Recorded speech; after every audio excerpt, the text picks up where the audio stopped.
Here's an interesting Bible question. Would I say that Genesis 3, the story of the Garden of Eden, is an allegorical story written in Babylonian captivity? There's actually a fairly popular position amongst at least some biblical scholars, especially biblical scholars of like a particular generation, an older generation. The idea here being that the experience of Babylonian exile, the experience of being in the land of Israel, committing idolatry, and then being kicked out and sent east to live in captivity in Babylon, that experience was the inspiration for the composition of the story of the story of Garden of Eden, where Adam and Eve are in this very nice place, and they get kicked out towards the east to live in some place that's not as nice by comparison, and a place that also sort of symbolically represents their disobedience. But I don't hold to this position for two main reasons. One, I simply think that the story of Adam and Eve in the Garden of Eden is older than the experience of Babylonian captivity. I think Joel Baden in the composition of the Pentateuch makes a pretty compelling case that the story of the Garden of Eden and the source behind it, which is usually referred to as J, is older than the 7th century BCE, and the Babylonian captivity took place in the 6th century BCE. So if it's older than that, then it can't be a metaphor or an allegory for the experience of the Babylonian exile. And the second main reason is that I don't think the story of the Garden of Eden has enough specific features, or rather I'd say I don't think it has the specific features you would expect it to have if it were an allegory for the experience of Babylonian exile. Three things come to mind in particular. One, the geography isn't quite right.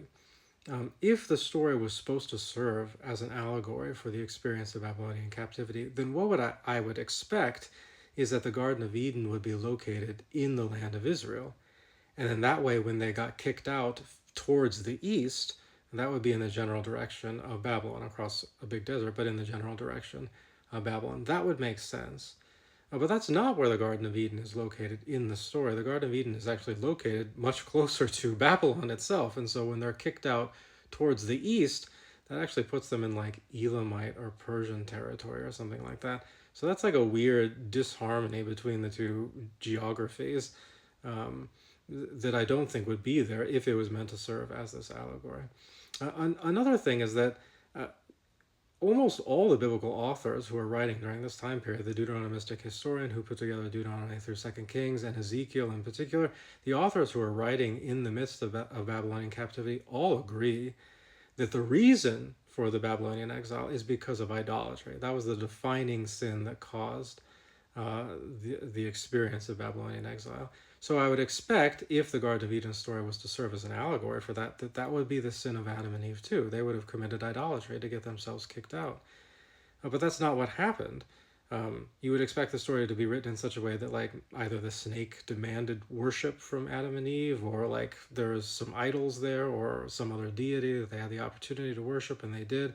But nothing like that happens at all. Adam and Eve's sin has nothing to do with idolatry. It has to do with like wanting to know more things than God thought they should know, which isn't related to idolatry at all. Thirdly, and quite simply, I would expect that if this story was meant to serve as an allegory for the experience of the Babylonian exile, then the author would literally use the word exile to describe Adam and Eve getting kicked out. But the author doesn't.